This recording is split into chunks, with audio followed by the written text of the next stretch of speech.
اللہ کی راہ میں، یہ مال کا جہاد۔ ارکان حج کو ادا کرتے وقت بھیڑ ہے، گرمی ہے شدت کی، پسینہ بہ رہا ہے، لیکن اپنے آپ کو، اپنے دل کو متوجہ کرنا ہے اللہ کے جلووں کی طرف۔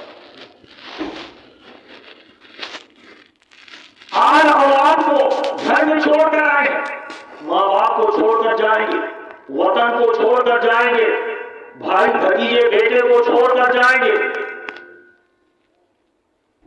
بھائی سسر رہا ہے، اگر ماں ساتھ میں ہے تو الحمدللہ تعالی اچھی بات ہے، ورنہ ماں بھی کسی کونے میں آنسو بہا رہی ہے، لیکن یہ خوشی کے آنسو ہیں، لیکن ان کے دل میں وہ آنسو اثر کر رہے ہیں۔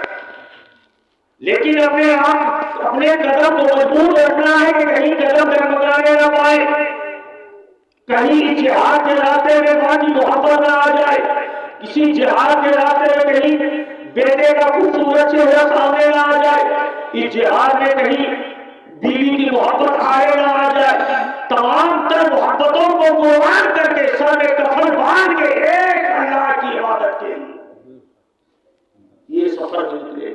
کیوں؟ کیونکہ اللہ کا پہلا عبادت گاہ ہے کعبہ۔ کعبۃ اللہ کیا؟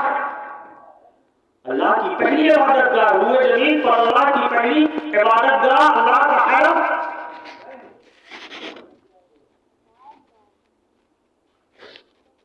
سیدنا ابراہیم حضرت آدم علیہ نبی علیہ الصلوۃ والتسلیم نے دعا مانگی تھی کہ مولا اس روئے زمین پر میں کوئی ایسی تیری عمارت نہیں دیکھ رہا جس کے چاروں طرف فرشتے طواف کیا کرتے تھے۔ جب میں بیت المعمور کو دیکھتا تھا، جس کے چاروں طرف فرشتے ورد میں آ جایا کرتے تھے، رب کے خوف میں فرشتے ورد میں آ جاتے تھے، گھومنے لگتے تھے، مولا میرے دل کو سکون نہیں مل رہا، میں کوئی ایسی عمارت نہیں دیکھ رہا۔ حضرت آدم کو حکم ہوتا ہے، اے آدم تم میرا گھر بناؤ۔ سیدنا آدم علیہ نبی علیہ الصلوۃ والتسلیم نے حضرت جبریل امین کی نشاندہی پر اللہ کا گھر بنا، اور اس کے چاروں طرف جب طواف کیا تو سیدنا ابراہیم کے بے چین دل کو قرار پیدا ہو گیا، سکون پیدا ہو گیا۔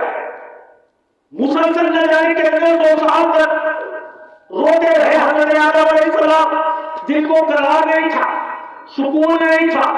نام محمد کے طفیل جب دنیا کا سیاپت ختم ہوا اور کعبہ بنایا، اللہ کا گھر بنایا، کعبے کا طواف کیا، کعبے کا طواف کرنے سے فرشتوں کی وہ سنت کو ادا کیا، حضرت آدم نے دل کو سکون مل گیا، بخشش کا فرمان عطا فرمایا جائے۔ اللہ کی رحمت جانتی ہے، اس لیے رب نے ہمیں دعویٰ عطا فرما دیا کہ وقوف سے احرام 9ویں ذی الحجہ عرفات کے میدان پہ جو کچھ دیر ٹھہر گیا وہ حاجی ہو گیا۔ اب ندا ہوتی ہے کہ جا گناہوں سے تو ایسے پاک ہو گیا کہ جیسے ماں کے پیٹ سے بچہ گناہوں سے پاک نکلتا۔ تو ہم اپنے گناہوں کو دور کرنے کے لیے کعبے کے طواف کے لیے جاتے ہیں، بخشش کا پروانہ لینے کے لیے کعبے کے طواف کے لیے جاتے ہیں، بے چین دل کے قرار کے لیے ہم کعبے کے طواف کے لیے جاتے ہیں۔ اور کعبے میں موجود ہے حجر اسود، رکن یمانی، میزان رحمت، اللہ والوں کی مقدس یادیں موجود ہیں کعبہ میں۔ کعبۃ اللہ کا طواف گناہوں سے نجات کا ذریعہ ہے۔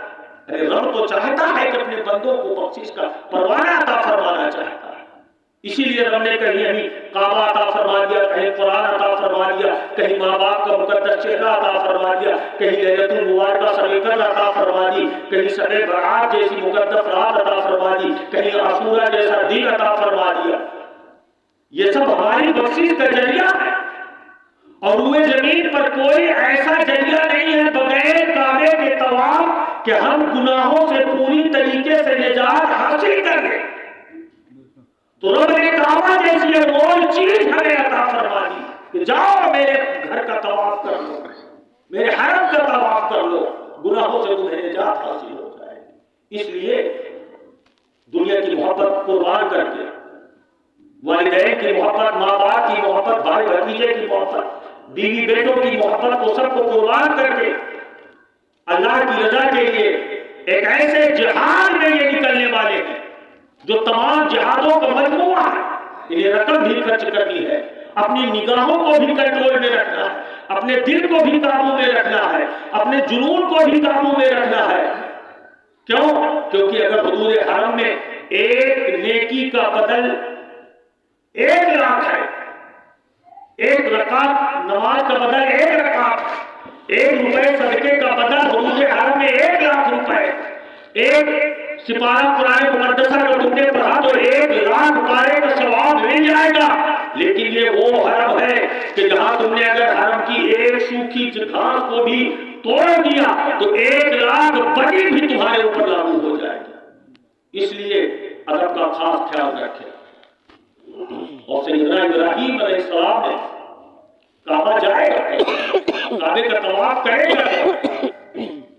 اسی ملک ہندوستان میں نہ جانے کتنے بڑے بڑے امیر عمرہ، بڑے بڑے بادشاہ گزرے ہیں، لیکن تاریخ گواہ ہے کہ بظاہر ہماری نگاہوں کے دیکھنے کی کسی بادشاہ کو حج نہیں ہوا تاریخ میں، لیکن آج قصبہ بھارت گنج سے بھی لوگ جا رہے ہیں، قرآن سے بھی جا رہے ہیں، ہندوستان کے کونے کونے سے جا رہے ہیں، دنیا کے کونے کونے سے جا رہے ہیں۔ کیوں جا